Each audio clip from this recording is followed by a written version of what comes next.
সাহারি দেরিতে খাওয়া এটা হলো উত্তম। সাহারি খাওয়ার সময় মধ্যরাত থেকেই শুরু হয়,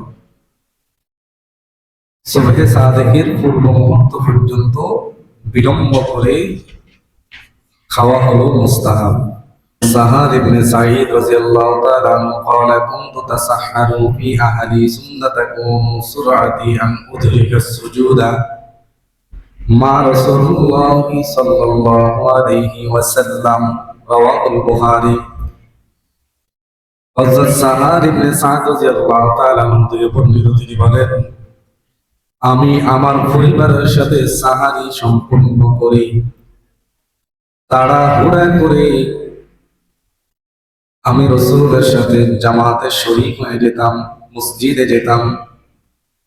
তার মানে হলো শেষ সময়ে তারা সাহারি খেতেন। আমরা তো অনেক লং আগে খেয়ে ফেলি না, একদম আজানে বা শেষ হওয়ার কাছাকাছি সময় শেষ করা সাহারি। عن أنس عن زيد بن ثابت رضي الله تعالى عنه قال تسحرنا مع النبي صلى الله عليه وسلم قام إلى الصلاة قلت كم كان بين العذاب والسحور قال قدر 50 آية رواه البخاري। আল্লাহর নবীর সাহাবী হযরত যায়েদ ইবনে সাবিত রাদিয়াল্লাহু তাআলা আনহু বলেন, আমরা নবী করিম সাল্লাল্লাহু আলাইহি ওয়াসাল্লামের সাথে সাহারি খেয়েছি, তারপরে সালাতে দাঁড়িয়েছি, মানে নামাজে দাঁড়িয়েছি। হযরত আনাস বলেন, নামাজে যে আপনারা দাঁড়িয়েছেন এর মধ্যে কতটুকু ব্যবধান ছিল সময়, সাহারি এবং আযান নামাজ এর মধ্যে কতটুকু ব্যবধান।